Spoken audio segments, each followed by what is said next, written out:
낚시는 잘 되세요? 일요일 오후 한가롭게 낚시를 즐기고 있는 한 노인의 등 뒤에서 낯선 여자의 목소리가 들려왔습니다. 노인은 화들짝 놀라며 반사적으로 고개를 돌렸습니다. 그곳엔 40대 중반쯤 되어 보이는 낯선 여자가 노인을 똑바로 쳐다보며 서 있었습니다. 누구시더라? 노인은 긴장한 표정으로 물었습니다. 저요? 저 지연이에요. 서정호 씨 딸 서지현이요. 노인은 고개를 갸웃하며 되물었습니다. 지연이. 여자는 노인을 노려보며 대꾸했습니다. 별 기대는 안 했지만 역시 제 이름도 모르시는군요. 그건 됐고 하여간 용건만 간단히 말씀드릴게요. 제가 오늘 이렇게 찾아온 이유는 당신이 40년 전에 빼앗아간 우리 땅 문서를 되찾기 위해서예요. 누군지도 모르는 낯선 여자가 갑자기 땅 문서를 돌려달라는 말에 노인은 할 말을 잃은 채 멍한 표정으로 그녀를 쳐다보았습니다.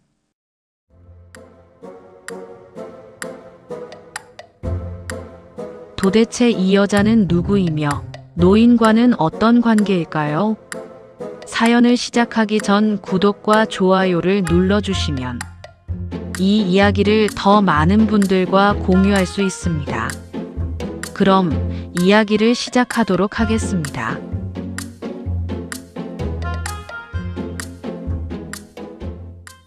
오늘 저녁 밥상은 평소보다 유난히 푸짐해 보였습니다.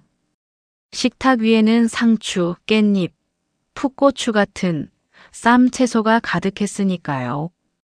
엄마, 요즘 채소 되게 비싸다던데. 이게 다 어디서 나셨어요? 엄마는 된장찌개가 담긴 뚝배기를 제 앞으로 쓱 밀며 대답했습니다. 저기 옆집에 사는 박씨 아줌마 알지? 그 아줌마가 요새 마당 한쪽에 텃밭을 가꾸는데 오늘 수확했다면서 나눠주더라. 상추며 고추며 뭐든 잘도 키워. 아, 박씨 아줌마요. 하긴 그 집은 마당이 넓어서 마음만 먹으면 텃밭도 가꿀 수 있겠네요. 우리도 텃밭이 있으면 참 좋을 텐데 채소도 실컷 먹고 말이에요. 그 말에 엄마의 손이 잠시 멈췄습니다. 젓가락 끝이 공중에서 머뭇거리더니 낮게 중얼거렸습니다. 텃밭이라. 우리도 예전에는 우리 땅이 있었지. 엄마는 말끝을 흐리며 창가로 시선을 옮겼습니다. 저는 고개를 갸웃하며 물었어요. 엄마, 그게 무슨 소리예요? 우리가 땅이 있었다니. 아, 그게. 엄마는 말을 하려다 말고 입을 다물었습니다. 엄마, 왜 말을 하다 말아요? 우리도 땅이 있었다는 게 무슨 말이에요? 엄마는 잠시 제 얼굴을 바라보다가 천천히 말을 시작했습니다. 그게 다 옛날 이야기야. 지연이 너는 기억이 없겠지만 예전에는 우리도 땅이 제법 있었어. 그런데 우리가 빚이 좀 있었거든. 결국 그 빚을 갚느라 땅을 다 팔아버렸지.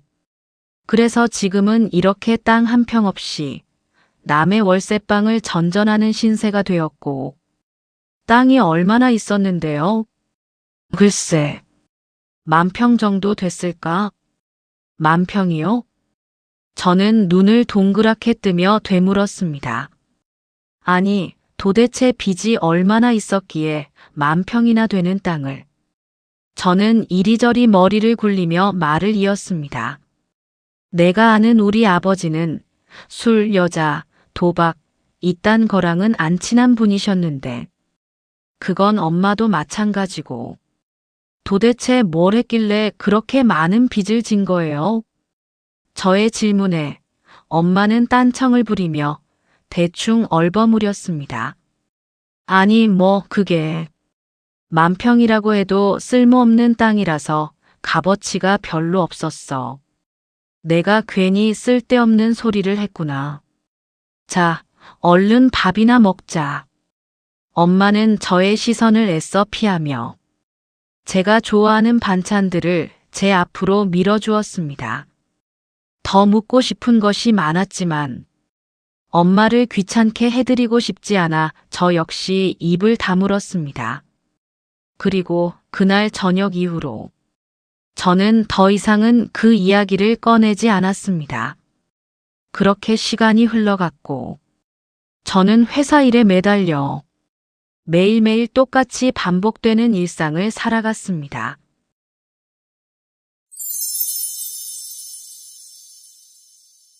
그러던 어느 날, 우리는 아버지의 기일을 맞이하였습니다.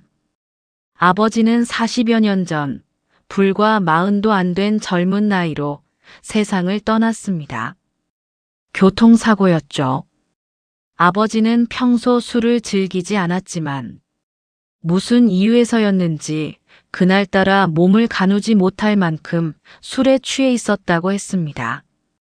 비틀거리는 걸음으로 어딘가를 향하던 아버지는 균형을 잃고 발을 헛디뎌 차도로 들어가 버렸죠. 그 순간 마주오던 대형 트럭이 그대로 그를 덮치고 말았습니다. 운전자는 급히 브레이크를 밟았지만 아버지의 몸은 이미 저만치 튕겨나간 뒤였죠. 아버지는 병원으로 옮겨지기도 전에 현장에서 숨을 거두고 말았습니다. 그날 이후 엄마의 인생은 완전히 달라졌습니다. 어린 저를 먹여 살려야 했으니까요. 엄마는 커다란 슬픔을 가슴 한켠에 묻은 채 저를 키우는데 모든 힘을 쏟아야만 했습니다. 박봉의 공무원 월급으로 살아왔던 아버지였기에 이렇다 할 재산이 있을 리도 없었고 그 흔한 보험 하나 들어놓은 것도 없었습니다. 엄마는 집안일과 육아를 혼자 감당해야 했고 저를 먹이고 입히며 학교에 보내야만 했습니다. 낮에는 몸이 부서져라 일을 해야 했고 저녁이면 집으로 돌아와 어린 저를 돌보아야 했습니다. 그 당시 엄마의 소원은 잠 한 번 실컷 자보는 것이었을 정도로 그녀의 삶은 고단하고 혹독하기만 했었죠. 그렇게 열심히 일을 했지만 늘 생활비는 빠듯했고 엄마는 매일매일 허리띠를 졸라매며 살아야만 했습니다. 시장을 돌며 싼 재료를 찾아 장을 봐야만 했고 화장품도 없이 살아가던 시간도 많았습니다. 엄마는 자신의 삶을 포기한 채 모든 것을 저를 위해 희생하였던 겁니다. 친척이나 주변의 도움도 거의 받을 수 없는 상황에서 엄마는 그렇게 모든 것을 혼자 감당했습니다. 저는 공부를 못하는 편은 아니었지만 엄마를 위해서 대학보다는 일찌감치 돈을 벌기로 마음먹었고 고등학교를 졸업하자마자 곧바로 회사에 취직을 했습니다. 그렇게 제가 돈벌이를 시작하며 집안 형편은 조금씩 나아지기 시작했습니다. 저는 늘 엄마에게 일을 그만두고 집에서 쉬라고 권했지만 엄마는 좀처럼 말을 듣지 않았죠. 일하던 사람이 집에서 놀면 몸이 아파서 견딜 수 없다며 오히려 일을 계속해야 한다고 버텼습니다. 그리고 엄마는 70이 넘은 지금까지도 식당에서 아르바이트를 하고 있습니다. 엄마와 저는 그렇게 매일매일 열심히 일을 했습니다. 물론 그 덕분에 40이 넘은 지금까지 변변한 남자친구 한 명 없지만 지금으로선 결혼보다 엄마를 잘 모시는 것이 더 중요하다고 생각합니다. 물론 나중에라도 여건이 되고 좋은 인연이 나타난다면 그때는 저도 늦게나마 제 가정을 꾸려볼 생각입니다. 그렇게 아버지의 기일을 맞이한 우리는 둘 다 직장에 휴가를 내고 새벽부터 분주히 움직이고 있었습니다. 아버지의 유골함이 안치되어 있는 추모공원을 가기 위해서였죠. 오가며 먹을 김밥을 싸고 이런저런 간식거리와 따뜻한 차도 챙겼습니다. 평소보다 단정히 옷매무새를 다듬는 엄마의 손끝에는 묘한 긴장감이 감돌았습니다. 그렇게 모든 준비를 마치고 나서려는 찰나 누군가 현관문을 열며 들어섰습니다. 아버지의 바로 아랫동생인 첫째 작은아버지였습니다. 형수님, 저 왔습니다. 작은아버지 오셨어요? 어서 오세요. 바쁘실 텐데 잊지 않고 와주셨네요. 엄마와 저는 반갑게 그를 맞이했습니다. 작은아버지 역시 깊이 허리를 숙여 엄마에게 깍듯이 인사를 했습니다. 아버지는 구남매 중 넷째였습니다. 그렇게 많은 형제자매들이 있지만 언제나 아버지의 기일에 찾아오는 사람은 첫째 작은아버지가 유일했습니다. 물론 처음 몇 해는 그래도 다들 한 번쯤은 찾아왔었죠. 그러나 해가 거듭될수록 발걸음은 점점 뜸해지더군요. 하지만 첫째 작은아버지는 기일이 되면 어김없이 찾아왔습니다.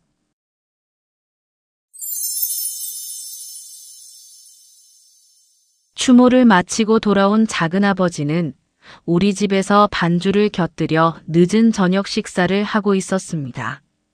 새벽부터 바빴던 엄마는 안방에서 곤히 잠이 들어 있었죠. 식사를 거의 마친 작은아버지가 나지막한 목소리로 저를 불렀습니다. 지연아. 네, 작은아버지 말씀하세요. 내가 말이다. 정호 형님, 그러니까 내 아버지를 참 좋아했었다.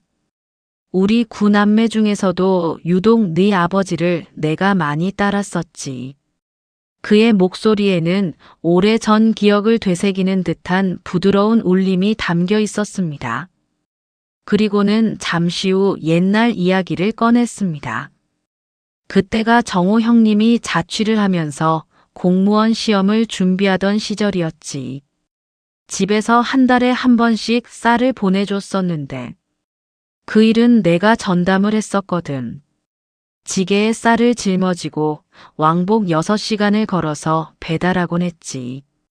저는 처음 듣는 이야기에 눈빛을 반짝이며 물었습니다. 지게로 쌀을 배달했다고요? 그것도 왕복 6시간 거리를요? 그래, 그랬지. 그때가 1960년대 초반이었으니까. 그 당시 사람들은 다 그렇게들 살았어. 요즘이야 배송 시스템도 잘 되어 있고, 돈만 있으면 인터넷으로 쌀뿐만 아니라 뭐든지 주문할 수 있는 시대지만, 그때는 그런 건 상상도 못하던 시절이었지. 하긴 그 시절이야 그랬겠네요. 그럼 작은 아버지가 매번 지게에 쌀을 지고 다니신 거예요? 정말 대단하시네요. 제 말에 작은 아버지가 어깨를 으쓱하며 대답했습니다. 지금은 내가 이렇게 비리비리하지만 그래도 젊었을 때는 힘 꽤나 썼었지. 하여간 그렇게 힘들게 쌀을 가져다 주면 정호 형님은 절대로 그냥 돌려보내는 법이 없었어. 보따리 한가득 군것질거리를 안겨서 돌려보냈지. 고시생이 무슨 돈이 있었대요? 그 시절엔 쌀이 곧 돈이었어. 형님은 내가 가지고 간 그 쌀에서 따로 한 되박을 퍼내서는 그걸 동네 전빵으로 가져갔지. 전빵이요? 그러니까 요즘 말로 하면 그래, 동네 슈퍼라고 하면 되겠구나. 아, 동네 슈퍼요. 그래, 그땐 슈퍼라는 말이 없었고 다들 전빵이라고 그랬었지. 하여간 정호 형님은 그 쌀을 전빵으로 가지고 가서는 내가 좋아하는 군것질거리로 바꿔주었지. 돈 대신 쌀로 물건을 샀다고요? 그래, 그 시절엔 다들 그랬단다. 한마디로 물물 교환을 하신 거네요. 물물 교환. 하하, 그래 그렇구나. 물물 교환이라고 해도 틀린 말은 아니구나. 요즘 사람들에겐 신기하게 들리겠지만 그 시절엔 쌀이 현금이나 마찬가지였거든. 특히 나는 형님이 사주는 눈깔 사탕을 좋아했었는데 그때만 생각하면 아직도 그 맛이 입안에서 맴도는 것 같아. 작은아버지는 잠시 말을 멈추며 먼 곳을 바라보았습니다. 아마도 그때의 추억이 떠올라 마음이 아픈 듯 했습니다. 집에서 쌀을 보내준다고는 했지만 사실 그렇게 넉넉한 양이 아니었거든. 아마 그걸로 한 달 생활을 버텨내기엔 많이 부족했을 거야. 하지만 형님은 항상 군것질거리를 내 손에 한가득 들려주었지. 우리 구남매 중에 가장 정이 많고 따뜻한 분이셨어. 어느덧 작은아버지의 눈가가 붉게 물들며 눈물이 맺혔습니다. 그 모습을 보고 있자니 저 역시 가슴 한켠이 저릿한 느낌이 들었습니다. 아버지에 대한 기억이 거의 없는 저로서는 이러한 소소한 이야기조차 너무나 소중하게 느껴졌습니다. 그렇게 잠시 침묵의 시간이 흘렀습니다. 감정의 여운이 가라앉을 무렵 문득 떠오르는 것이 한 가지 있었습니다. 몇 달 전 엄마의 입에서 무심코 흘러나온 땅에 관한 이야기였습니다. 저는 잠시 망설이다가 작은아버지를 쳐다보며 조심스럽게 물었습니다. 작은아버지, 혹시 예전에 우리 아버지한테 땅이 좀 있었나요? 뜻밖의 질문에 작은아버지는 눈을 껌뻑거리며 저를 바라보았습니다. 몇 달 전 엄마가 그러더라고요. 옛날에는 아버지가 땅을 좀 가지고 계셨다고. 그는 짧은 숨을 내쉬며 고개를 천천히 끄덕였습니다. 그리고 앞에 놓인 술잔을 들어 한 모금 넘기고는 천천히 말을 꺼냈습니다. 그래, 그 땅 말이지. 그건 아주 오래된 이야기야. 지연이 내가 막 태어났을 때 일이었지. 그렇게 세월에 묻혀있던 그 땅에 관한 이야기가 작은아버지의 입을 통해 천천히 베일을 벗기 시작했습니다. 지연이 내가 예정일보다 조금 일찍 나오는 바람에 내 엄마 그러니까 형수님은 병원에 입원을 해야만 하셨지. 그런데 예상보다 입원 기간이 길어졌어. 임신과 출산 후유증이 생각보다 심했던 거지. 너도 알다시피 형수님이 그렇게 건강한 편은 아니시잖아. 저는 아무 말 없이 작은아버지의 이야기에 집중했습니다. 당시 정호 형님, 그러니까 내 아버지는 공무원이셨는데 그때가 1970년대 초반이었으니까 아마 형님 월급이 7,000원이 될까 말까 했을 거야.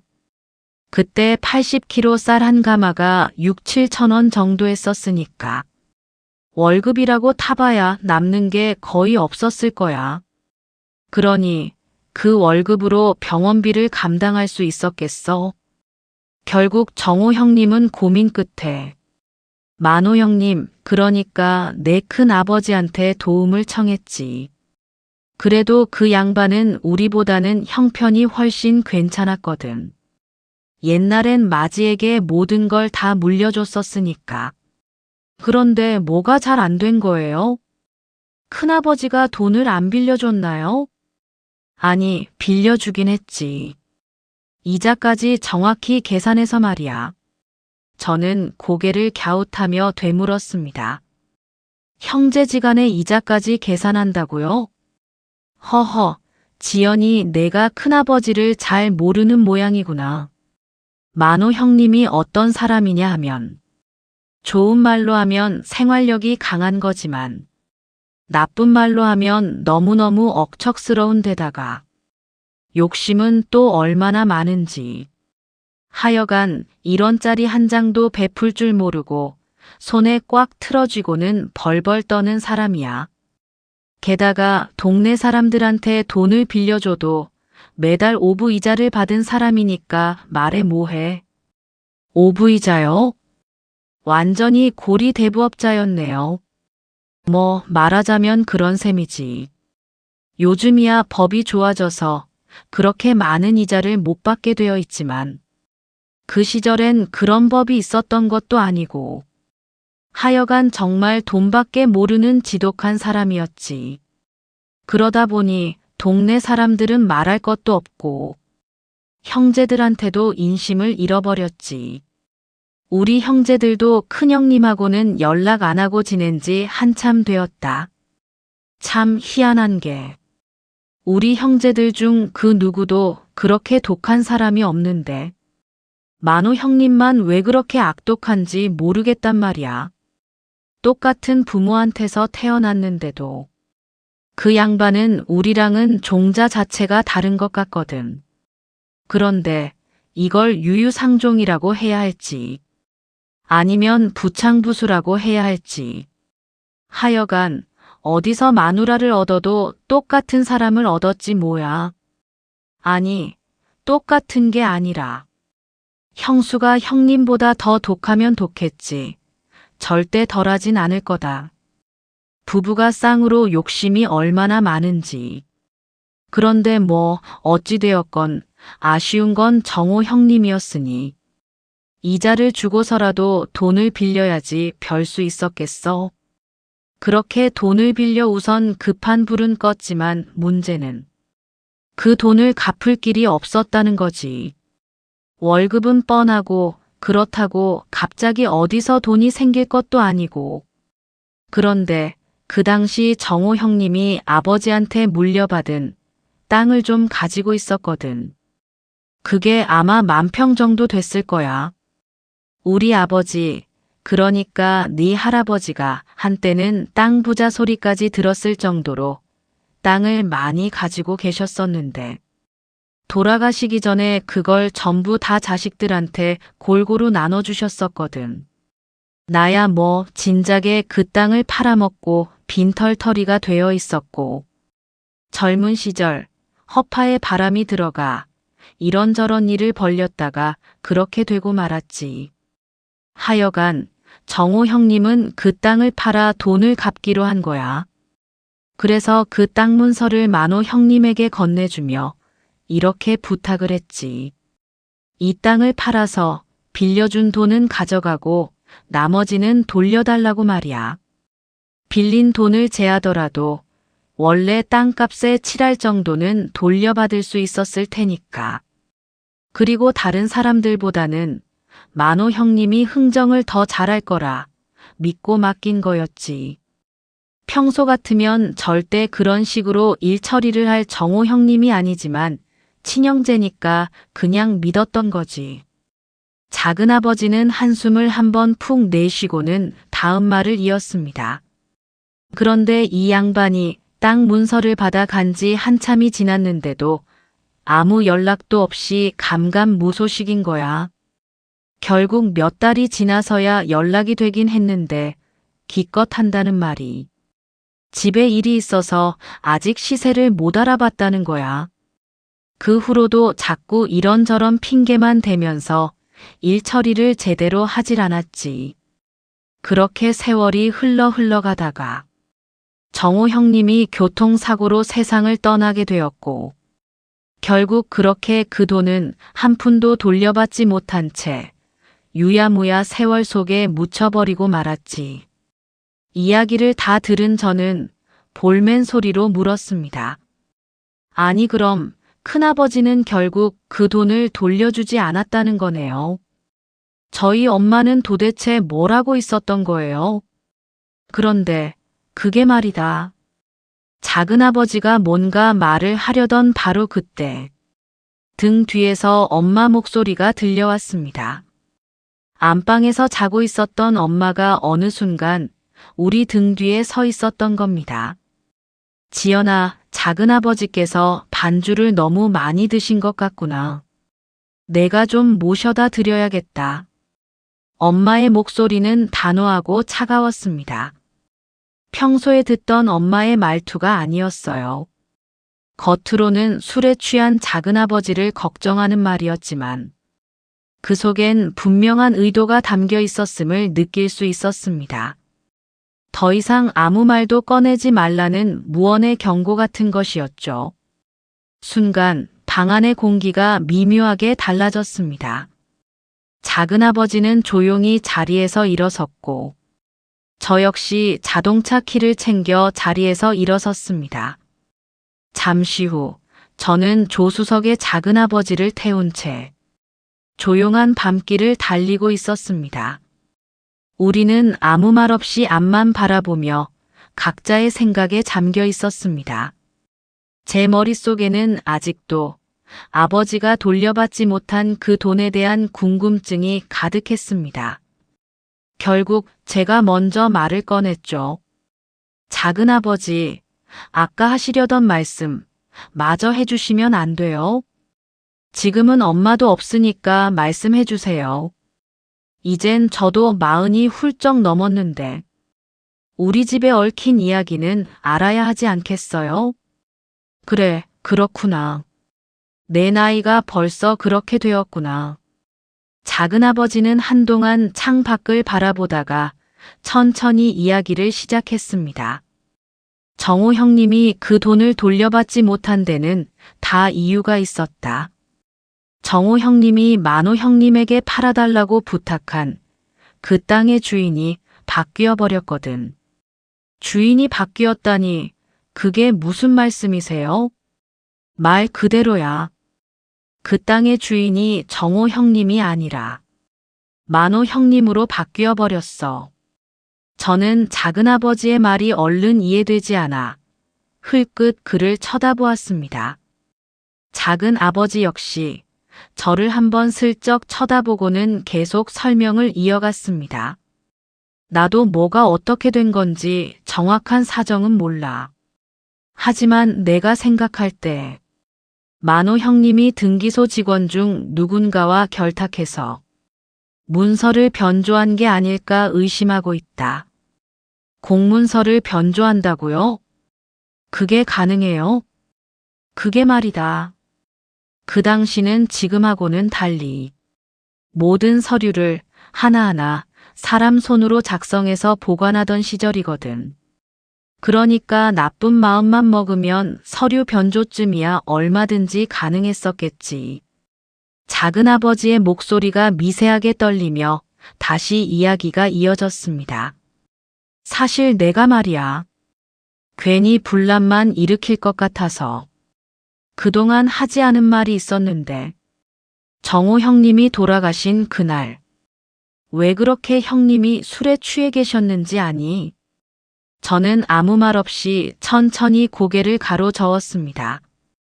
그날 정호 형님은 만호 형님을 찾아갔어. 그 땅 문제 때문에 말이야. 왜 그렇게 일이 진척이 안 되는 건지 궁금해서 물으러 간 거였지. 그러다가 결국 서류가 변조되었다는 걸 알게 되었지. 정호 형님도 공무원이었으니 그 정도야 충분히 알아낼 수 있었지. 하지만 만호 형님은 시치미를 딱 떼면서 그 땅은 처음부터 자신의 땅이라고 박박 우겨댄 거야. 오히려 정호 형님을 미친 사람 취급하면서 손찌검까지 했다고 하더라. 그리고 몇 시간 뒤 정호 형님이 목격된 곳은 동네 허름한 술집이었어. 잘 마시지도 못하는 술을 거의 인사불성이 될 때까지 마셨다고 하더라. 얼마나 속이 상했으면 그랬겠어. 정호 형님도 똑똑한 양반이라 마음만 먹으면 뭔가 법적인 조치를 취할 수도 있었겠지. 하지만 그 형님 성격상 형제지간에 그렇게까지는 못했을 거야. 그리고 그게 정호 형님의 마지막 모습이었지. 차 안의 공기가 묵직해졌습니다. 저는 저도 모르게 소나기에 힘을 주고 있었습니다. 운전대가 미세하게 떨렸고 가슴이 답답함을 느꼈습니다. 작은아버지는 걱정스러운 눈빛으로 저를 쳐다보면서 다시 말을 이어갔습니다. 그리고 말이야. 우연의 일치인지 운명의 장난인지 나중에 만호 형님 땅에 산업단지가 들어섰어. 덕분에 만호 형님은 10억이 넘는 보상금을 받게 됐지. 그게 80년대 초반이었으니까. 그 당시 10억이면 지금으로 치면 어림잡아 수백억은 될 거야. 그런데 그 보상받은 땅 중에는 정호 형님 땅도 포함되어 있었어. 만호 형님이 정호 형님한테 받아가서는 돌려주지 않은 그 땅 말이다. 하지만 이 인간은 그 보상금을 전부 혼자 꿀꺽 삼켜버렸지. 원래 집안에 이런 큰 호재가 생기면 형제들끼리 최소한 얼마씩이라도 나누는 게 예의이자 관례이거든. 하여간 참 지독한 인간이야. 피도 눈물도 없는 사람이지. 그러니 우리 형제가 만호 형님하고 정을 끊고 사는 거 아니겠어? 만약에 그런 일이 없었다면 정호 형님도 꽤 많은 보상금을 받았을 거다. 만평이면 당시 보상가로만 따져도 최소 1억은 받을 수 있었겠지. 현재 값어치로 따지면 몇십억은 될 거야. 그랬으면 형수님도 너도 이렇게 살지는 않았겠지. 말을 마친 작은아버지의 깊은 한숨이 차 안을 가득 채웠습니다. 저는 끓어오르는 분노를 억지로 꾹 누르며 물었습니다. 그럼 엄마는 도대체 뭘 한 거예요? 신고를 하든 고소를 하든 뭐라도 해볼 수 있었잖아요. 작은 아버지는 깊은 탄식을 내뱉으며 말했습니다. 그게 말이다. 처음에 형수님은 그런 사정을 잘 모르셨어. 서만호 그 교활한 인간이 형수님을 속였거든. 어차피 땅을 팔아서 정산을 해봐야 남는 게 거의 없으니까 그냥 그 돈이랑 땅 문서랑 퉁치자고 말이야. 형수님이 세상 물정을 잘 모르다 보니 그냥 그런 줄로만 아셨던 거지. 물론 세월이 한참 흐른 뒤엔 모든 진실을 알게 되셨지. 하지만 형수님은 지금까지도 그 문제에 대해 이렇다 저렇다 별 말씀이 없으시단다. 아까도 봤겠지만 그 이야기에 대해서 말조차 못 꺼내게 하시잖니. 저는 감정을 억누르며 물었습니다. 왜 엄마는 저에게 이런 사실을 한 번도 말해주지 않았을까요? 작은아버지는 잠시 숨을 고른 뒤 부드럽지만 단호한 목소리로 답했습니다. 아마 형수님은 내가 아버지의 피부치들에게 적개심을 가지는 걸 원치 않으셨을 거야. 그래서 그 모든 억울함과 울분은 당신 혼자 다 감당해 오셨던 거지. 형수님은 원래 그렇게 넓고 깊은 분이시니까. 그 말을 듣는 순간 저의 눈가에는 눈물이 참을 수 없이 흐르기 시작했습니다. 그 눈물 속에는 형언할 수 없는 온갖 복잡한 감정들이 뒤섞여 있었습니다. 억울함과 분노의 감정도 있었지만 엄마에 대한 사랑과 고마움의 감정이 더 많은 부분을 차지하고 있었죠. 그때였습니다. 앞 유리에 빗방울이 하나둘 떨어지더니 곧 굵은 빗줄기로 변해 차 유리창을 세차게 두드리기 시작했습니다. 와이퍼가 부지런히 빗물을 밀어냈지만 시야는 점점 흐려지고 있었습니다. 저는 입을 꾹 다문 채 그저 앞을 바라보고 있을 뿐이었습니다. 마치 쏟아지는 빗줄기가 저의 마음을 대변해 주는 것 같았으니까요.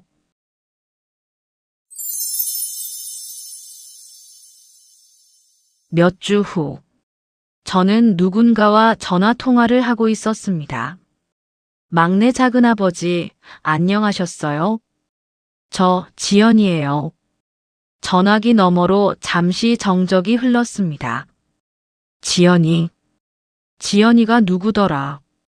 막내 작은아버지는 지연이라는 저의 이름을 얼른 기억하지 못했습니다. 너무 오랫동안 왕래가 없었기 때문이었겠죠. 저 서정호 씨 딸 서지연이에요. 작은아버지 조카. 누구라고? 정호 형님 딸 지연이라고. 내가 정말 지연이냐?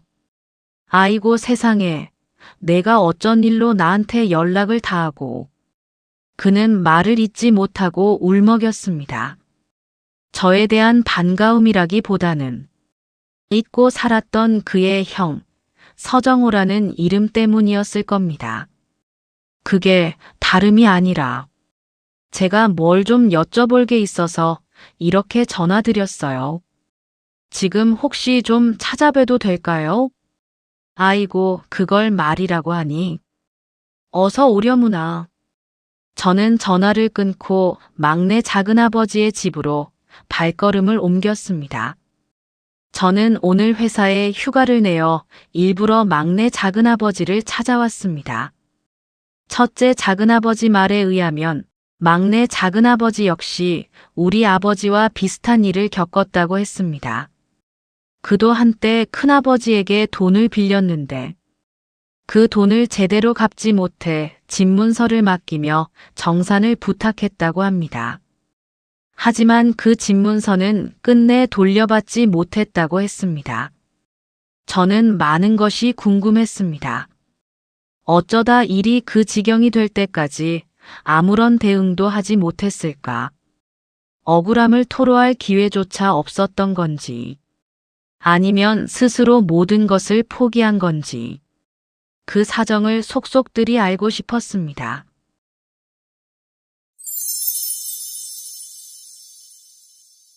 막내 작은아버지 집에 도착한 저는 한참을 망설인 끝에 초인종을 눌렀습니다.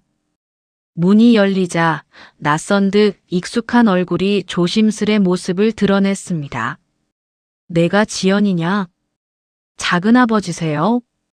그래, 내가 너 작은아버지다. 저 지연이에요. 저 기억하시겠어요? 우리는 멀뚱멀뚱한 표정으로 서로를 바라보았고 둘 사이엔 어색한 공기만이 흐르고 있었습니다. 마지막으로 얼굴을 본 게 언제였는지 기억조차 가물가물했기 때문입니다. 막내 작은아버지는 어색한 웃음을 지으며 저를 데리고 집 안으로 들어갔습니다. 아이고, 지연이 내가 이렇게 많이 변했구나. 길에서 만났으면 못 알아보고 그냥 지나칠 뻔했다. 작은아버지는 여전하신데요. 하나도 안 늙으셨어요. 늙은이한테 별소리를 다 한다. 커피 마실래? 네, 좋아요. 잠시 후 테이블 위로 김이 모락모락 피어나는 머그잔 2개가 놓였습니다. 우리는 커피를 마시는 동안 형식적인 안부와 근황을 물으며 어색함을 달래고 있었습니다. 그리고 잠시 후 저는 천천히 본론을 꺼냈습니다. 작은아버지, 제가 꼭 여쭤볼 말이 있어요. 그는 커피잔을 내려놓으며 천천히 고개를 끄덕였습니다. 오래전 큰아버지에게 집 문서를 뺏긴 일이 있으셨다고 들었어요. 순간 작은아버지의 얼굴이 굳어지는 걸 느낄 수 있었습니다. 잠시 후 그가 조용히 말을 꺼냈습니다. 그래, 그런 일이 있었지. 그런데 이제 와서 굳이 그 이야기를 왜 묻는 거냐? 저는 침착하고 단호하게 대답했습니다. 아시는지 모르겠지만 우리 아버지도 그 비슷한 일을 겪으신 것 같아요.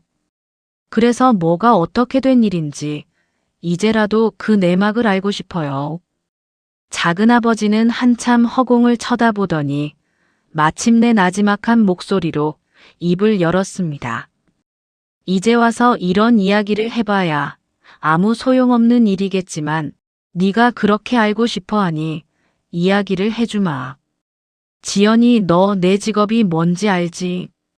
네, 이발소를 하시는 걸로 알고 있어요. 맞아, 배운 게 도둑질이라고 남의 머리를 깎아주고 산 지도 벌써 수십 년이 흘렀구나. 그는 숨을 한번 고른 뒤 천천히 말을 이어나갔습니다. 그때가 1970 몇 년인가 그랬는데 남의 밑에서 몇 년간 이발을 배우다가 독립을 해야겠다 결심을 하게 되었지. 그런데 그 당시 나한테 무슨 돈이 있었겠니? 결국 만호 형님한테 돈을 좀 빌려서 이발소를 열었지. 그런데 생각만큼 장사가 잘 안 되었어. 원금은커녕 이자도 제때 못 갚는 날이 많았지. 가족들한테도 이자를 받는다는 말이 정말이었군요. 허허, 너도 그 이야기를 들은 모양이구나. 그래도 그나마 가족한테는 2부 이자만 받았지. 다른 사람한테는 5부 이자를 받았지만 말이야. 이걸 고맙다고 해야 하는 건지. 그는 말끝을 흐리며 피식 허탈한 웃음을 흘렸습니다. 그렇게 장사도 잘 안 되는데 이자는 자꾸 쌓여가고 결국 어느 날 집문서를 들고 만호 형님을 찾아갔지. 그땐 우리 집이 본체와 별채로 나뉘어 있었는데 별채를 만호 형님 앞으로 이전하고 그걸로 빚을 가름하자고 제안을 했지. 나야 무식해서 서류 업무 같은 건 잘 몰랐으니까. 그냥 형님한테 믿고 맡긴 거였지. 그땐 그 방법이 최선이라고 생각했으니까. 그런데 이 양반이 집문서를 받아간 지 몇 달이 지났는데도 이렇다 저렇다 말이 없는 거야. 몇 번이나 재촉을 했지만 그냥 알았다는 대답만 하면서 그렇게 세월이 흘러갔어. 그리고는 1년쯤 지나서였나. 형님이 어느 날 갑자기 찾아오더니 대뜸 하는 말이 이제 집을 빼달라는 거야. 너무 어이가 없어서 그게 무슨 말이냐고 물었더니 그동안 내 집에서 잘 살았으니 이제는 그만 나가달라는 거야. 그리고는 무슨 선심이나 쓰듯이 한두 달 시간은 줄 테니 그때까지 살 집을 알아보라는 거야. 너무 어이가 없어서 소리를 지르며 따졌지. 형님이 뭔데 나를 내 집에서 나가라 마라 하느냐고.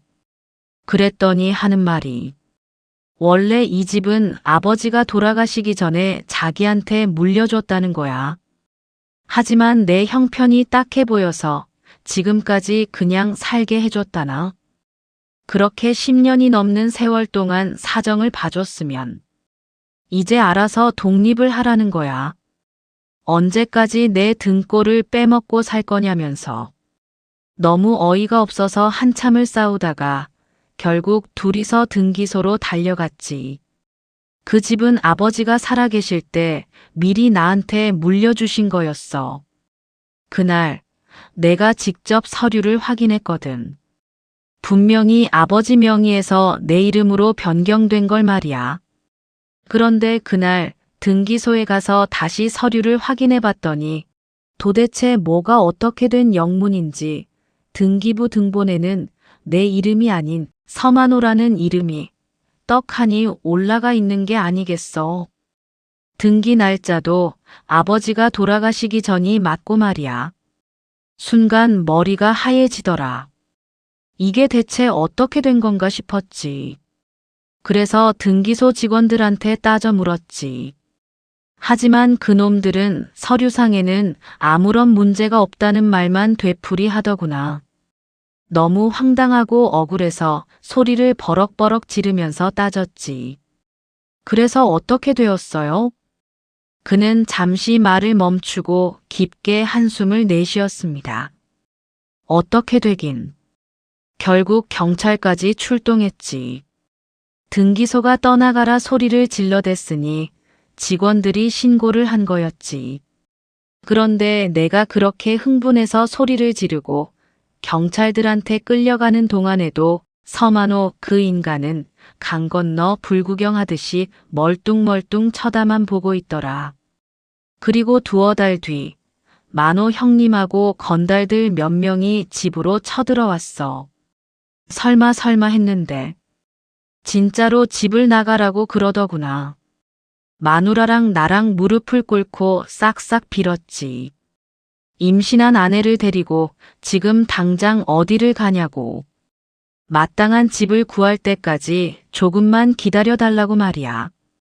하지만 아무 소용 없었어. 결국 강제로 집을 나가야 했지. 경찰에도 도움을 청해봤지만 그 역시 허사였어. 서류가 형님 집으로 되어 있는데 경찰인들 뭘 어떻게 하겠어. 결국 이웃 마을에 있던 빈 집으로 거처를 옮겼지. 그날 이후 마누라는 제대로 잠도 못 자고 밥도 못 먹고 결국 유산이 되고 말았지. 그 후로도 계속 시름시름 앓다가 결국 1년 뒤에 세상을 떠나고 말았어. 무거운 침묵이 방안을 가득 메웠습니다. 저는 무슨 말을 어떻게 해야 할지 몰라 한참을 고민하다가 조심스럽게 입을 열었습니다. 그런데 서류가 어떻게 그렇게 바뀐 거예요? 작은아버지는 두 손으로 얼굴을 문지르며 힘없이 대답했습니다. 처음엔 내가 귀신에 홀렸나 싶고 어떻게 이런 일이 있을 수 있나 싶어 정신을 수습할 수가 없었어. 하지만 세월이 흐른 뒤에 곰곰이 생각해 보니까 등기소 직원 중 누군가 개입을 하지 않았을까 하는 생각이 드는 거야. 그때야 모든 서류를 수기로 작성했던 시대였으니까. 전혀 불가능한 이야기는 아니잖니. 그리고 누가 그랬는지 짐작하는 사람도 있었어. 만호 형님과 자주 어울리던 등기소 직원 한 놈이 있었거든. 그래서 그놈 집을 찾아가서 따졌지. 내 놈하고 우리 형님하고 짜고 내 집을 뺏은 거 아니냐고. 하지만 그놈은 눈 하나 깜짝 안 하고 딱 잡아떼더라. 자기는 절대 그런 일 한 적 없다면서 증거 있으면 내놓아 보라고 오히려 나한테 호통을 치더라. 내가 화를 못 참고 그놈 집에서 난동을 좀 부렸지. 물건도 좀 때려 부수고 말이야. 결국 다시 경찰서로 끌려갔고 며칠 동안 유치장 신세를 져야만 했지. 저는 마음속의 분노를 억지로 누르면서 물었습니다. 그럼 그 등기소 직원은 지금 어디서 뭘 하는데요? 내가 듣기로는 5급 사무관까지 지내다가 몇 년 전에 정년퇴직을 했다고 하더라. 지금은 어디 경치 좋은 곳에서 잘 먹고 잘 살고 있다고 하던데. 혹시 그 사람 이름이나 사는 곳을 알 수 있을까요? 그거야 알아보면 알 수야 있겠지만 이제 와서 뭘 어쩌려고. 아니 꼭 뭘 어쩌겠다는 게 아니라 그냥 뭐가 어떻게 된 건지 알아보고 싶어서 그래요. 막내 작은아버지는 근심스러운 표정으로 가만히 저를 쳐다보았습니다. 그러고는 휴대폰을 들어 이곳저곳으로 전화를 돌리기 시작했습니다.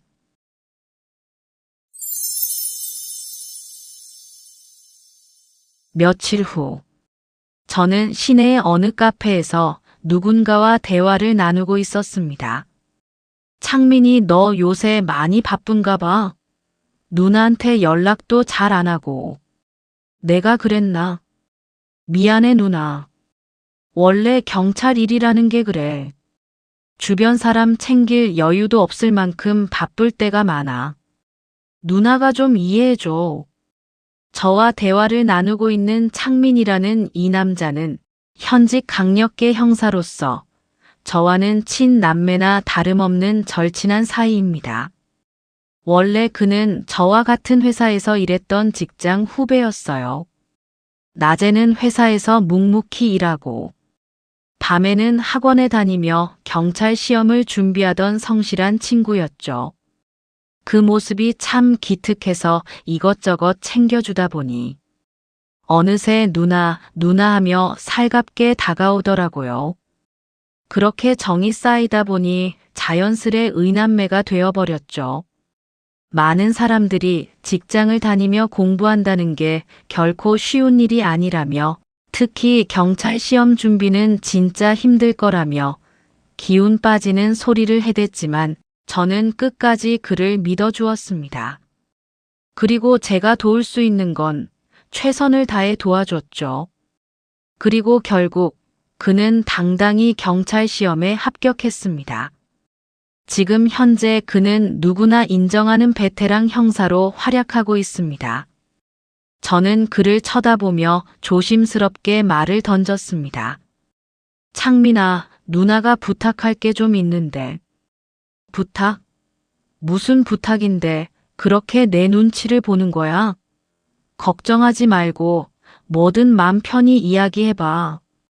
저는 한동안 말없이 커피를 저었습니다. 그리고는 천천히 이야기를 시작했습니다.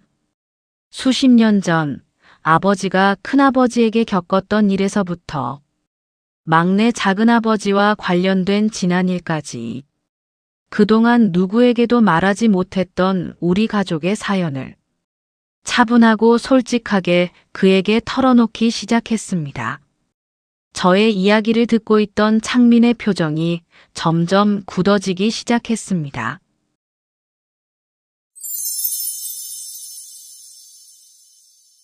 몇 달 후, 저는 창민의 차를 타고 어딘가로 향하고 있었습니다.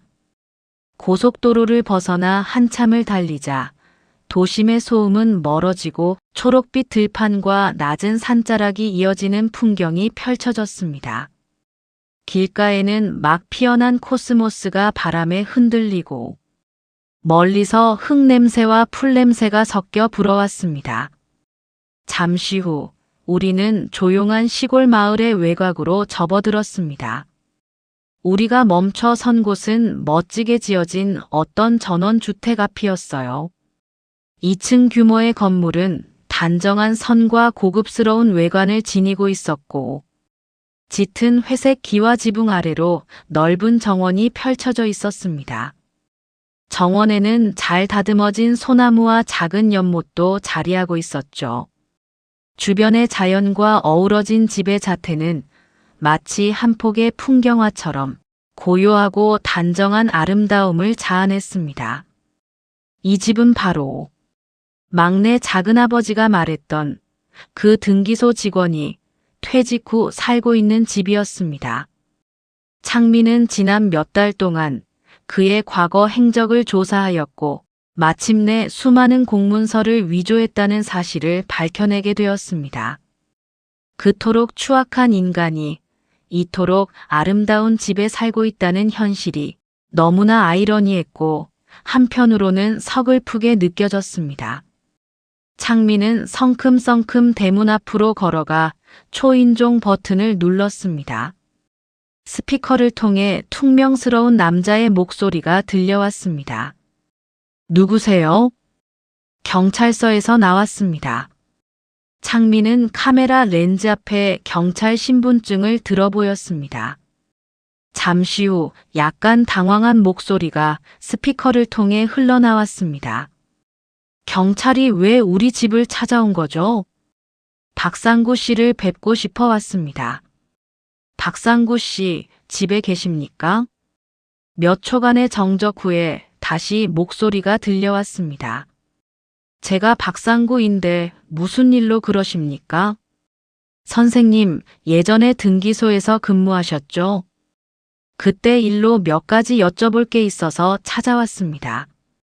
창민의 말에 남자는 아무런 대꾸도 없었습니다. 그렇게 한참 동안 정적이 흘렀고 창민이 다시 초인종을 누르려는 순간 한 중년 남성이 이쪽으로 천천히 걸어오는 것이 보였습니다. 남자는 대문 앞에 멈춰 서서 문을 열지는 않은 채 창민과 저를 천천히 훑어보기 시작했습니다. 창민이 먼저 입을 열었습니다. 박상구 씨 맞으십니까?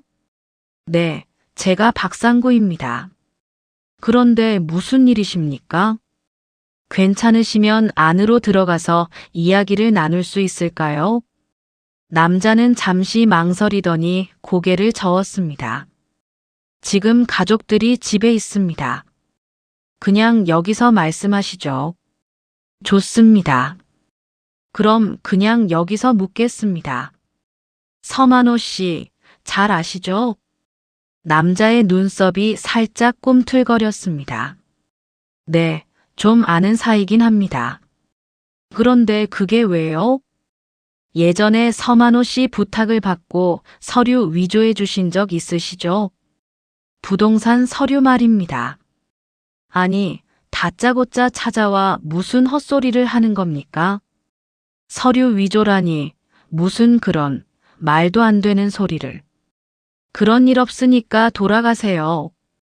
헛소리가 아니라 피해자의 증언이 있어서 묻는 겁니다.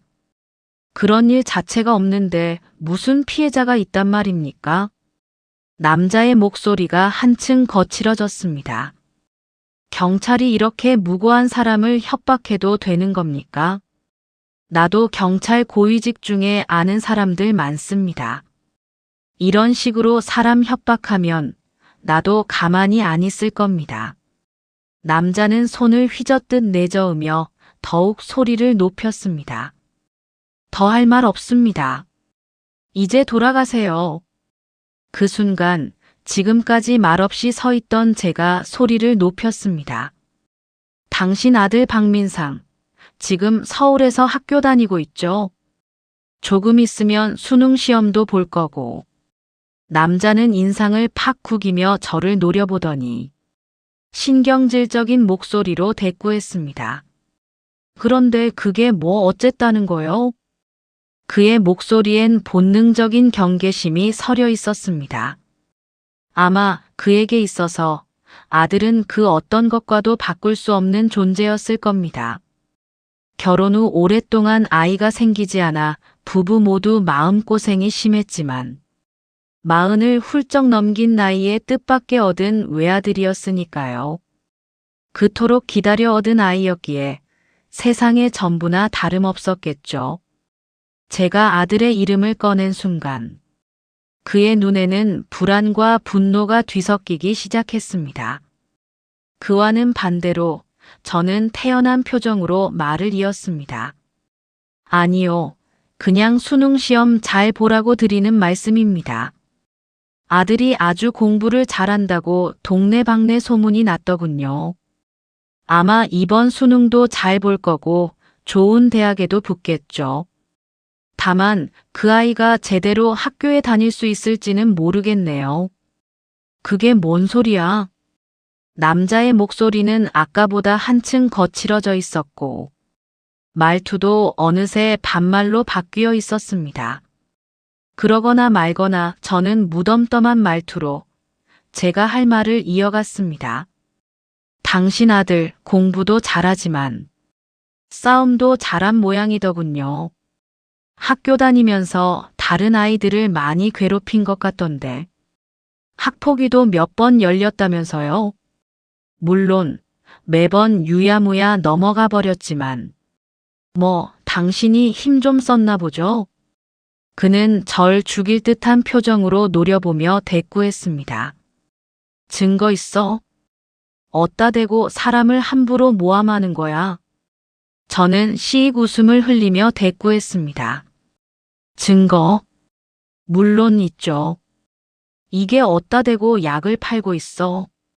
증거는 무슨 증거가 있다고 그래? 무슨 증거냐고요? 당신 아들에게 폭행을 당하던 한 학생이 옥상에서 뛰어내린 동영상 증거.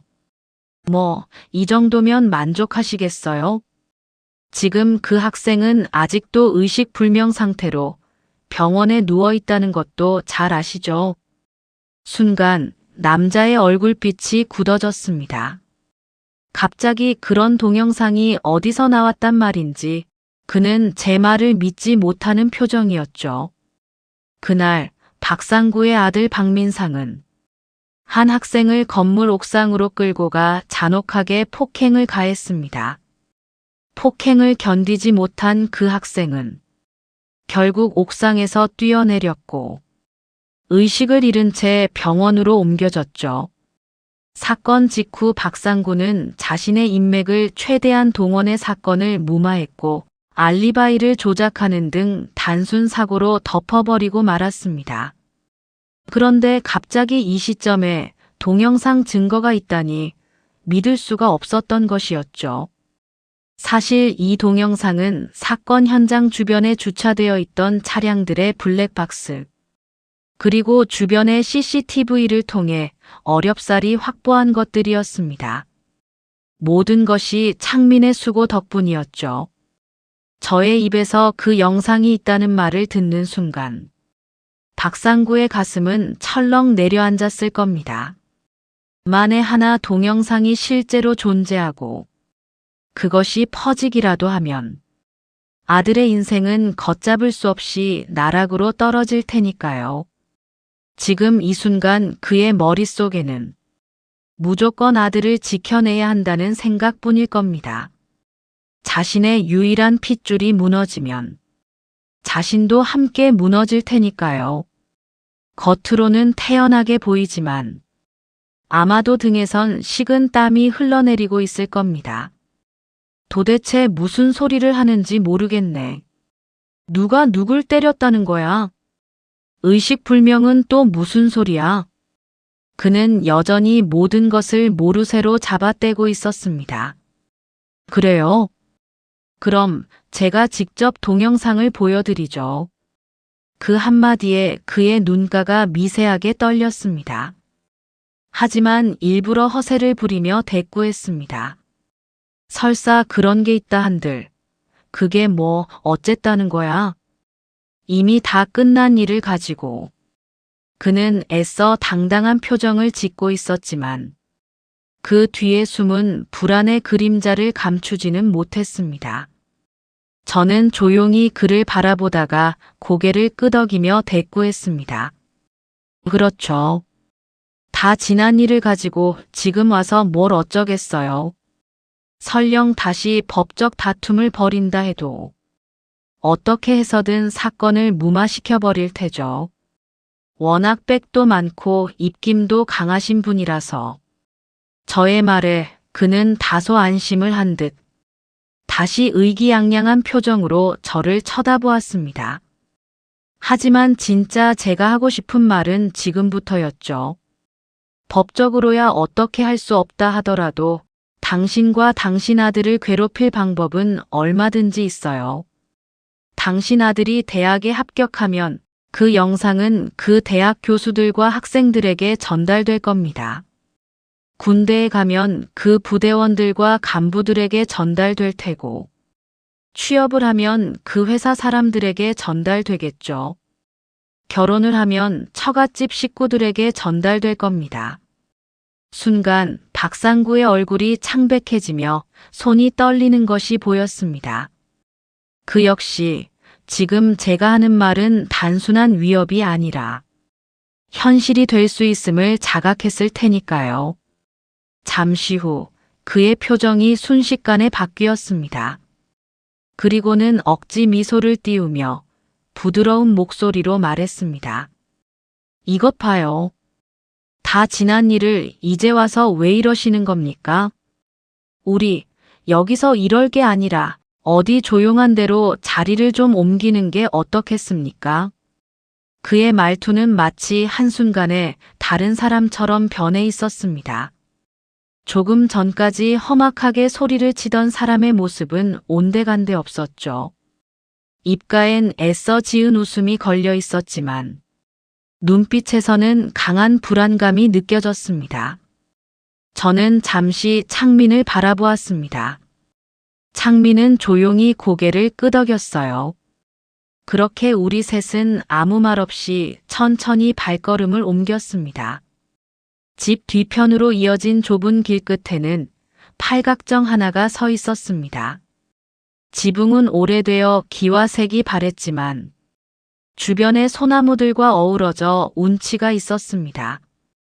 팔각정 안은 숨소리조차 무겁게 가라앉아 있었고 세 사람은 아무 말 없이 서로를 바라보고 있었습니다.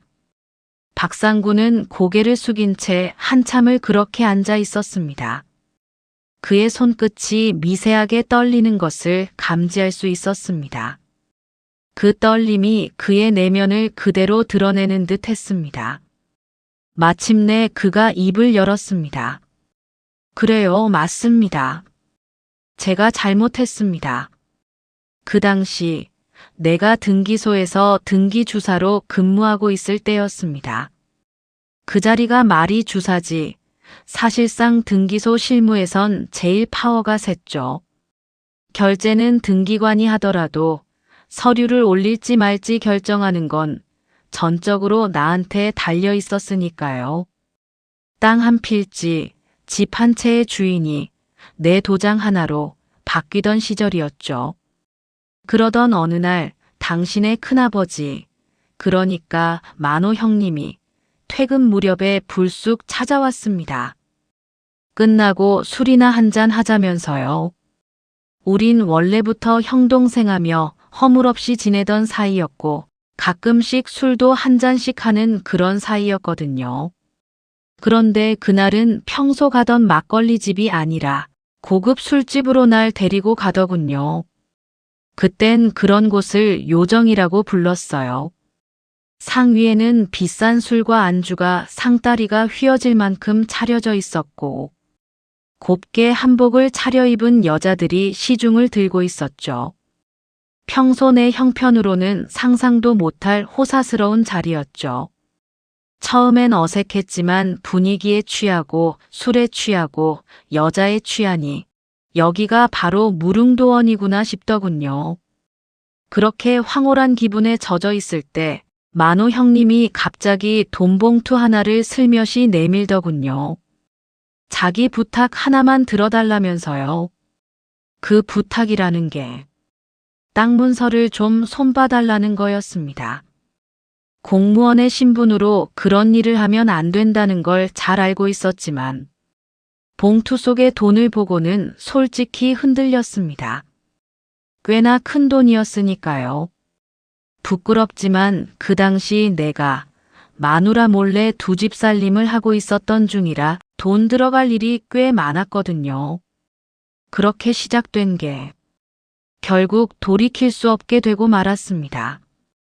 도둑질도 처음에만 무섭지 자꾸 하면 이골이 난다고들 하잖아요. 나도 그랬습니다. 그렇게 만호 형님과 함께 손을 댄 위조 서류가 꽤 되었어요.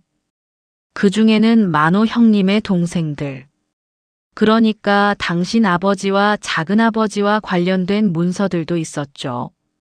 하지만 그땐 이미 죄책감이 희미해지고 점점 돈맛에 눈이 멀어가던 때였습니다. 수치심은 사라지고 오만함만 남아있었죠. 말을 이어가던 박상구는 문득 숨을 고르더니 이내 자리에서 벌떡 일어나 저와 창민 앞에 무릎을 꿇었습니다. 잘못했습니다. 그때는 돈에 눈이 멀어 옳고 그름을 잊었습니다. 하지만 제발 아들만은 용서해 주십시오. 저는 어떻게 되어도 괜찮습니다. 감옥에 가라면 가고 이 자리에서 죽으라면 죽겠습니다. 하지만 우리 아들만큼은 제발. 그는 더 이상 말을 잇지 못하고 머리를 바닥에 쳐박았습니다. 창민은 깊은 숨을 내쉰 후 낮은 목소리로 말했습니다. 박상구 씨, 어차피 당신의 범죄는 너무 오래된 일이라 법적으로는 손을 쓸 수 없습니다. 공소시효가 끝났단 말입니다. 우리 경찰도 할 수 있는 게 거의 없어요. 그리고 당신 아들 문제는. 창민은 하던 말을 멈추고 한참 뭔가를 고민하더니 이내 마음을 굳힌 듯 다시 말을 꺼냈습니다. 당신 아들 문제는 일단 덮어두겠습니다. 대신 두 가지 조건이 있습니다. 그 말을 듣는 순간 상구의 눈빛에 한 줄기 희망이 스치는 게 보였습니다. 첫째 조건은 그 피해 학생이 다시 의식을 회복하는 날까지 병원비 일체를 지불하셔야 합니다. 그 정도 재산은 있으시잖아요. 상구는 고개를 끄덕이며 대답했습니다. 물론입니다. 병원비는 제가 확실히 책임지겠습니다. 그럼 두 번째 조건은 뭡니까? 이번에는 창민 대신 제가 말을 이어받았습니다. 조만간 제가 큰아버지를 찾아갈 생각입니다. 그리고 우리 땅을 돌려달라고 할 겁니다. 물론 큰아버지는 모르는 일이라고 딱 잡아떼겠죠. 그때 당신이 나서 주십시오. 40여 년 전의 일을 법적으로야 어떻게 할 수 없다 하더라도 당신이 직접 나서준다면 큰아버지도 뭔가 느끼는 게 있지 않겠습니까? 이게 바로 두 번째 조건입니다. 그는 천천히 고개를 가로저으며 대답했습니다. 글쎄요. 그 양반이 내가 나선다고 해서 지난 일을 반성하고 그러지는 않을 것 같은데요. 나도 못된 놈이지만 내 평생 그렇게 독한 사람은 본 적이 없으니까요. 그래서 최근 몇 년간은 아예 연락을 끊고 살았습니다.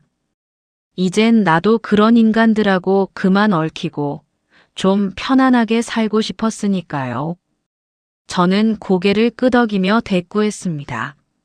물론 저 역시 큰 기대는 하지 않습니다. 하지만 그 땅을 돌려받지 못하더라도 서만호 그 인간 평생 고개를 못 들게 만들 겁니다. 자식들한테도 알리고 언론사에도 알리고 유튜브에도 퍼뜨리고 이길 가능성은 없겠지만 고소도 해볼 겁니다. 하여간 내가 할 수 있는 모든 건 다해서 그 인간을 사회에서 매장시킬 겁니다. 저의 확고한 의지가 느껴진 탓인지 상구도 고개를 끄덕이며 대꾸했습니다. 무슨 말인지 잘 알겠습니다. 정 그러시다면 저도 돕겠습니다. 대신 우리 아들을 절대 건드리지 않겠다는 그 약속 꼭 지켜주십시오. 저는 목소리에 힘을 실어 대답했습니다. 물론입니다. 약속은 반드시 지키겠습니다.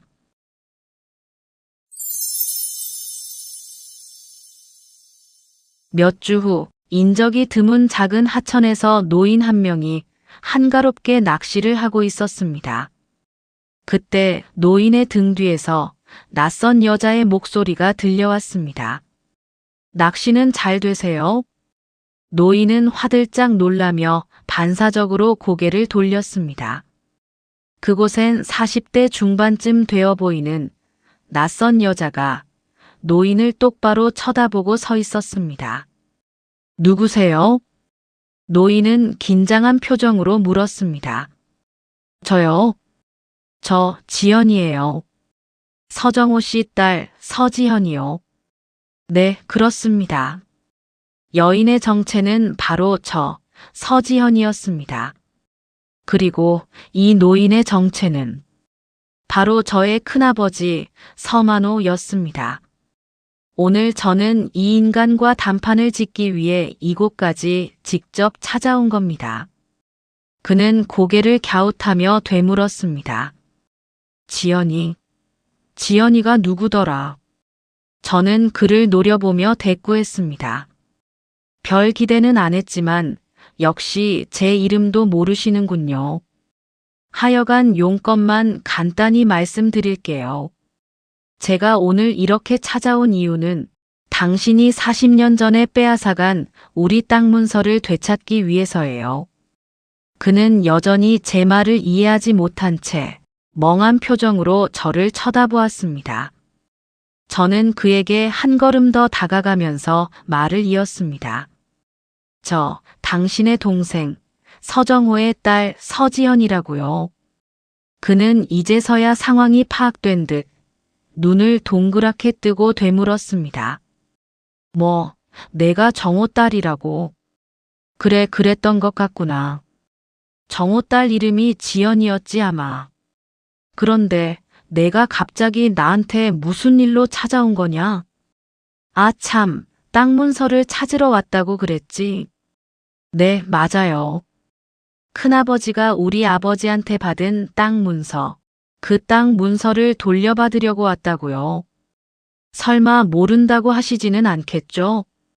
큰아버지가 박상구에게 돈을 주고 변조한 그 땅 문서 말입니다. 저는 한 걸음 더 다가가 그를 빤히 쳐다보았습니다. 그러나 막상 그의 얼굴을 마주한 순간 가슴속에서 들끓던 독한 감정이 잠시 주춤거렸습니다. 제가 상상했던 서만호라는 인간은 교활함과 탐욕 그리고 악에 찌들어 있는 모습이었습니다. 그러나 지금 눈앞에 앉아 있는 남자는 저의 상상과는 너무나 다른 모습이었죠. 주름이 깊게 팬 얼굴은 이미 세월에 짓눌려 있었고 머리숱 역시 듬성듬성 비어 초라하기 그지 없었습니다. 어깨는 잔뜩 구부러져 있었으며 목소리에도 힘이 없었습니다. 도무지 악인이라 부르기 어려울 만큼 초라하고 연약하기만 했습니다. 순간 저의 마음 한켠에서 묘한 감정이 스쳤습니다. 분노도 연민도 아닌 그 중간 어디쯤 되는 감정이었습니다. 하지만 이내 마음을 다잡았습니다. 그의 초라한 모습이 죄를 덮어줄 이유는 될 수 없었으니까요. 저의 말을 들은 그는 한동안 아무런 말이 없었습니다. 그리고는 잠시 시선을 허공에 던진 채 숨을 고르더니 느릿하게 입을 열었습니다. 그래, 그 딱 문서. 좀 늦은 감이 있지만 이제라도 찾아와줘서 고맙구나. 지금이라도 그 문제를 바로 잡아야겠지. 전혀 예상치 못한 반응이었습니다. 무슨 소리냐며 길길이 날뛰는 그의 모습을 상상했지만 오히려 모든 걸 내려놓은 듯한 모습에 저 역시 살짝 당황하고 있었습니다. 사실 이 자리는 저 혼자 온 것이 아니었습니다. 저만치 떨어진 나무 그늘 아래에는 자가용 한 대가 주차하고 있었습니다. 그리고 그 안에서는 김창민 형사와 박상구가 조용히 대기하고 있었죠. 필요하다면 박상구를 이 자리로 불러내 삼자 대면을 시킬 생각이었으니까요. 그런데 이렇게 순순히 인정을 해버리니 살짝 맥이 빠져버렸습니다. 큰아버지는 천천히 낚시 도구를 챙기며 낮은 목소리로 말했습니다. 일단 집으로 가자꾸나. 가서 이야기하자.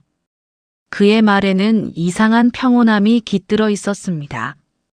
도망치려는 것도 변명하려는 것도 아닌 모든 것을 내려놓은 듯한 목소리였습니다.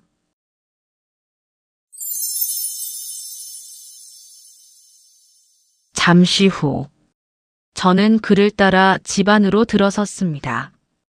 예상했던 대로 그의 집은 크고 넓었습니다. 고급스러운 가구들과 세련된 장식품들이 가득했습니다. 하지만 집안은 이상하리만큼 조용했습니다.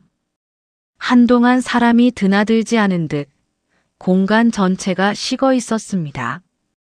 공기 속에는 싸늘한 정적이 흘렀고 어딘가 스산한 기운까지 배어 있었습니다. 사람의 온기라곤 단 한 조각도 느껴지지 않았죠. 큰엄마는 어디 가셨어요? 저의 물음에 큰아버지는 낚싯대를 벽에 세워두며 중얼거리듯 대답했습니다. 병원에 있어. 벌써 몇 년 되었지. 병원에요? 어디가 편찮으신 건데요? 그는 대답 대신 한숨을 깊게 내쉬더니 천천히 거실 쪽으로 걸어가 소파에 앉았습니다. 그게 말이야. 이야기를 하자면 좀 길어. 그의 목소리는 어느새 마른 낙엽처럼 떨리고 있었고 시선은 멍하니 허공을 향하고 있었습니다. 처음엔 막내 녀석이었지. 그땐 그 아이가 치과를 개업하고 한창 잘 나가던 때였어. 주변 사람들이 나를 얼마나 부러워했는지 몰라. 그런데 그렇게 잘 나가던 녀석이 어느 날부터인가 시름시름 앓기 시작하더니 결국엔 제 몸도 못 가눌 정도로 상태가 심각해진 거야. 그런데 어떤 의사도 그 원인을 모르겠다는 거야. 그러더니 어느 날부턴가 이상한 행동을 하기 시작하더라. 한밤중에 자다 말고 갑자기 밖으로 뛰쳐나가 아침이 되어서야 돌아오질 않나.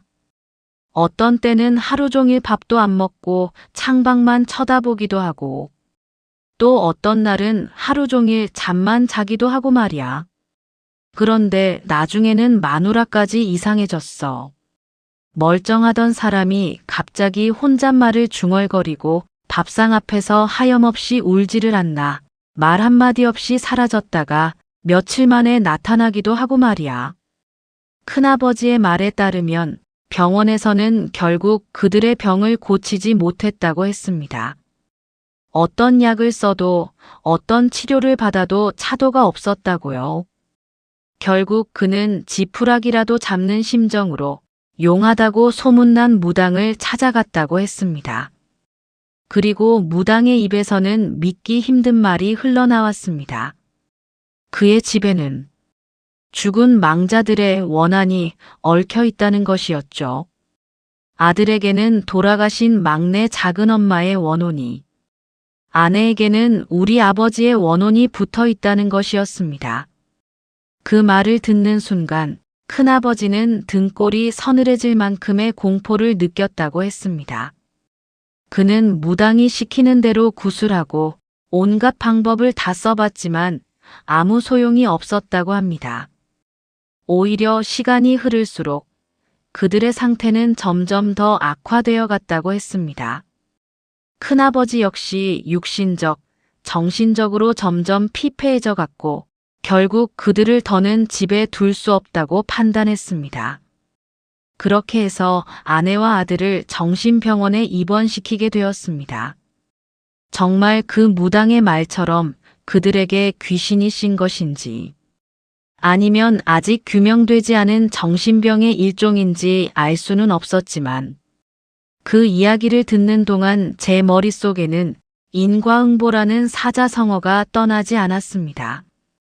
모든 이야기를 마친 큰아버지는 읊조리듯 중얼거렸습니다. 결국 내가 그 둘을 정신병원에 보냈다. 더 이상 집에 둘 수가 없었거든. 그렇게라도 해야 그들도 살고 나도 살 것 같았어. 이런 일을 겪고 나니까 그제야 조금씩 보이더라. 내가 얼마나 많은 죄를 쌓아왔는지. 그 죄값이 결국 내 가족한테 내려온 거지. 저는 아무 말도 할 수 없었습니다. 지금 이 순간 저의 눈에 비친 큰아버지는 복수나 응징의 대상이 아닌 자신이 지은 죄의 무게에 짓눌린 채 살아온 그저 불쌍한 늙은이에 지나지 않았으니까요. 그를 바라보고 있자니 가슴속에서 들끓던 분노도 인간적인 연민도 모두 한꺼번에 뒤섞이며 무겁게 요동쳤습니다. 잠시 후 큰아버지는 조용히 제 앞에 무릎을 꿇었습니다. 그의 어깨가 미세하게 떨리고 있었습니다. 지연아, 내가 정말 큰 죄를 지었어. 형제의 것을 빼앗고도 양심의 가책도 없이 그렇게 뻔뻔하게 살아왔다. 그게 죄인지도 몰랐어. 아니, 알고도 모른 척했어. 그는 고개를 떨군 채 마른 입술을 떨며 말을 이었습니다. 지연아, 미안하다. 정말 미안하다. 내 아버지한테도 엄마한테도 그리고 너한테도 내가 큰 죄를 지었다. 이제 와서 이런 말이 무슨 소용이 있겠냐만. 그래도 이렇게라도 빌고 싶다. 제발 날 용서해다오. 그의 목소리는 점점 더 흐릿해졌고 마지막 단어는 거의 숨처럼 새어나왔습니다. 방 안에는 그의 흐느낌만이 오래도록 메아리 쳤습니다. 저는 아무 말도 할 수 없었습니다. 그저 뜨거운 눈물만이 한없이 흐르고 있었습니다.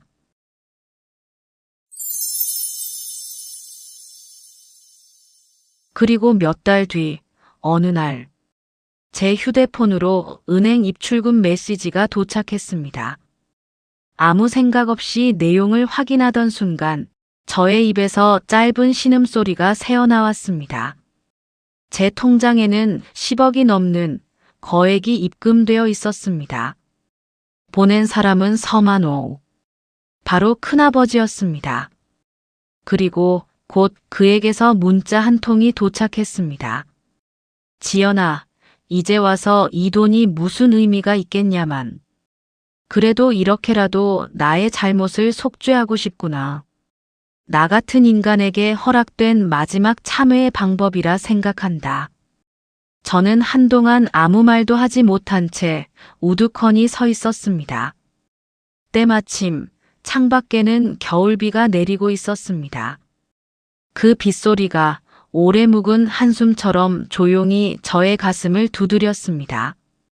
그리고 다시 몇 달이 흘렀습니다. 그 사이 엄마에게도 큰 변화가 찾아왔습니다. 평생 일에 매여 살던 엄마는 마침내 직장을 그만두셨습니다. 이제는 동네 문화센터에서 뜨개질을 배우고 가끔은 친구들과 여행을 다니며 주민센터에서 열리는 합창단 모임에도 나가고 계십니다. 삶의 무게에 짓눌려 있던 예전의 모습은 더 이상 찾아볼 수 없게 되었습니다. 이제 엄마의 하루는 생계를 위한 노동이 아니라 스스로를 위한 삶으로 채워지고 있습니다. 엄마가 자신의 삶을 찾아가고 있으니 이제 저도 인생의 반려자를 만나기 위해 노력하고 있습니다. 요즘은 지인들이 소개해주는 사람들과 만나기도 하고 때로는 결혼 정보회사를 통해 맞선도 보고 있습니다. 또 취미 모임이나 봉사활동에도 참여하면서 자연스러운 인연을 만들어가고 있습니다. 그리고 나중에서야 알게 된 사실이지만 큰아버지는 나머지 형제들에게도 꽤 큰 돈을 보냈다고 합니다. 오래전 받았던 그 보상금을 이제라도 나눠주고 싶었다고 하더군요. 그리고 막내 작은아버지에게는 새로 지은 아파트 한 채를 사줬다고 합니다. 그리고 또 하나 놀라운 소식이 들려왔습니다. 옥상에서 뛰어내려 의식불명 상태로 누워있던 그 학생이 마침내 눈을 떴다는 것입니다. 의식이 돌아왔다 하더라도 후유증이나 장애가 남지 않을까 다들 걱정을 했지만 학습 능력도 신체 능력도 놀라울 만큼 정상이라고 합니다. 물론 지금까지의 병원비는 모두 박상구가 부담해오고 있었습니다.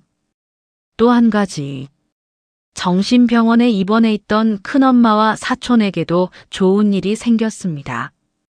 이제는 집에서 일상생활을 이어가며 통원 치료만 받으면 될 정도로 많이 호전되었다고 합니다. 하지만 예상치 못한 일도 일어났습니다. 박상구와 그의 아들 박민상이 재수사를 받기 시작한 것입니다. 그날 옥상에서 폭행에 가담했던 학생 중 한 명이 결국 양심 선언을 한 것이었습니다. 두려움에 입을 다물고 있었지만 시간이 흐를수록 점점 커지는 죄책감에 견딜 수가 없었다고 합니다. 매일같이 악몽을 꾸었고 피해 학생이 추락하던 순간이 머릿속을 떠나지 않았다고 했습니다. 결국 그는 부모에게 모든 사실을 털어놓았습니다. 그의 진술은 경찰에 전달되었고 곧 재수사가 시작되었습니다. 그동안 박상구가 조작했던 알리바이와 진술들이 하나 둘씩 뒤집히기 시작했습니다. 학교 관계자와 목격자, 그리고 경찰 내부에서도 당시 수사 과정의 허점이 속속 드러나기 시작했습니다. 게다가 사건이 언론에 보도되면서 사태는 걷잡을 수 없이 커졌습니다. 처음엔 지역 뉴스 한 귀퉁이에 짧게 실리던 보도가 이내 전국 주요 방송사와 포털 메인으로 번져나갔습니다. 학교 폭력 은폐 의혹, 유력 인사의 아들, 폭행 사건 가담. 자극적인 제목들이 연일 헤드라인을 장식했습니다. 여론은 들끓기 시작했습니다. 또 돈으로 덮은 거냐? 누가 그 뒤를 봐준 거냐? 시민들의 분노가 곳곳에서 터져나왔습니다. 시민단체들은 진상규명을 요구하며 기자회견을 열었고 국회에서는 관련 상임위가 긴급히 소집되었습니다. 결국 대통령까지 직접 나서서 철저한 재수사를 지시하기에 이르렀습니다. 그 한마디로 상황은 완전히 뒤집혔습니다. 이제는 그 어떤 권력도 그 어떤 인맥도 박상구와 그의 아들을 지켜줄 수 없게 되었습니다.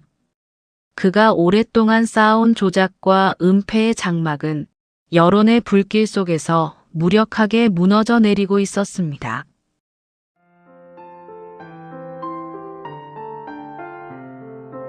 지금까지 이 이야기를 들어주셔서 진심으로 감사드립니다. 오늘의 이야기가 당신에게 작은 즐거움을 드렸다면 앞으로도 더 재미있는 이야기를 전해드릴 수 있도록 구독과 좋아요를 눌러주세요.